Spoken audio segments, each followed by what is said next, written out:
Hi, this is Handy Doctor. Somebody told me that she doesn't know how to check tire pressure. So today, I'm going to show you how to do that. Also tell you something about tire pressure. So for those who know how to check pressure, there is probably something you can learn from this video still. First of all, most tires are very similar in terms of the valve stem, including bicycle tire. So the procedure of checking the pressure will be the same. Of course, you want to take the cap off, just unscrew it and leave it somewhere that you can find. And then next, you need a pressure gauge, the old-fashioned one or the newer electronic one. I like the electronic one nowadays, and I will give you a link to Amazon if you want to buy a similar one. Of course, it runs on battery and you have to turn it on, so we turn it on. You can change the unit. It's PSI right now, so you can change that. You see that? So let's leave it at PSI. And I usually want to grab it a little bit, and then you just firmly press onto it. Okay, 34.3. So that's how to check it. And of course, you need to check all the tires, including the spare tire, by the way. Of course, after that, you may say, is that the right pressure? How do you know it's the right pressure? Now, some people may say, hey, look at the tire. I'm not sure if you can see it, but it's actually at this location. There is a pressure, and the pressure is in fact 51 psi. No. If you look at carefully, that is maximum pressure. That is at most what this tire can sustain. You should never put the pressure to 51. Actually, what kind of pressure would the car require though? Well, one of them is you check the owner's manual. But for pretty much every car, there is a convenient location you can check by the driver door. So let's go there and I will show you over there.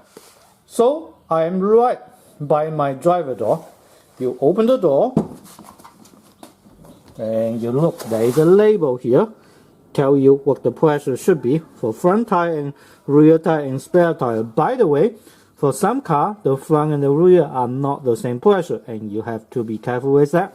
They should be at 35. Okay, slightly low, but that's okay. It's good enough, I guess. So this is where to find the correct tire pressure and how to check it. Now, many people may say, hey, my car show me tire pressure anyway. That's true. Many newer cars actually show tire pressure somewhere within the car. So to check it, different car will be different. So I did not show you how to do that. But anyhow, this is how to check on this car. And look, that's 35, 36, slightly different from the gauge, but close enough, I guess. By the way, by law, car need to have tire pressure monitor system nowadays called TPMS. And for this car, it directly show me the tire pressure. Some other car though, they do not show the pressure. Now, you may say, oh, they save on money. They may be low end. They might save on money, but honestly tell you, not necessarily low end. In fact, many of the luxury cars don't show tire pressure. Now, to show tire pressure, obviously you need to have sensor within each tire. And the batteries are not replaceable. When the battery goes down, you have to get new tire pressure. And if you have two sets of tire, for example, one set of winter tire, then you need to get extra. And of course, those cost money. For the other system, the one that don't show tire pressure, they use an indirect mechanism to make sure that the tires are inflated. They don't need sensor. So in that case, you don't need to worry about battery. If you have a second set of tire, you don't need to put sensor on. So it's a lot easier that way. A lot of people prefer that way. And especially for those luxury car, sport car, they want to have multiple sets of tire, summer tire, all-season tire, and winter tire. They would rather do it that way. And that's why quite a lot of higher-end cars, in fact, don't show the tire pressure. Okay? Interesting enough, anyway. So, that is the TPMS. Of course, I do know that some people like to overinflate their tires or underinflate their tire given different season. I don't recommend you doing it, by the way, because that's obviously dangerous. But let me ask you one question, and I will answer it obviously. What do you think? Is it easier to have a flat tire when you overinflate it or underinflate it? The answer may surprise you. When you put too low a pressure into your tires, meaning you underinflate it, you actually more likely to have a flat tire.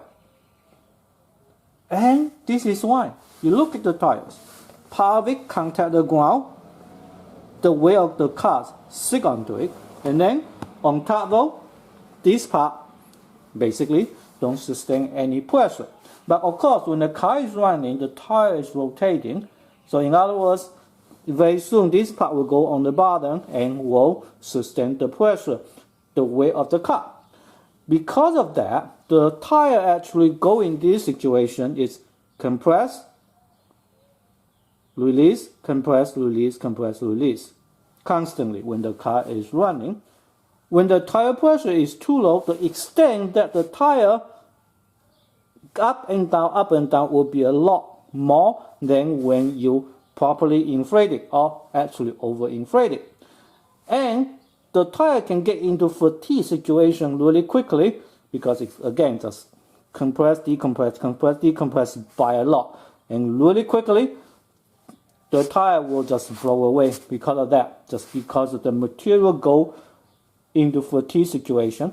So please never underinflate your tires, and of course don't overinflate it either.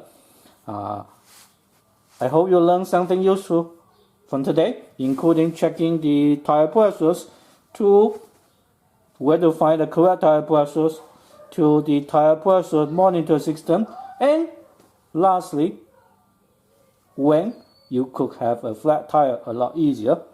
Thank you very much for watching. Please make sure you like and subscribe to this video, and I will see you in the next video. Bye bye.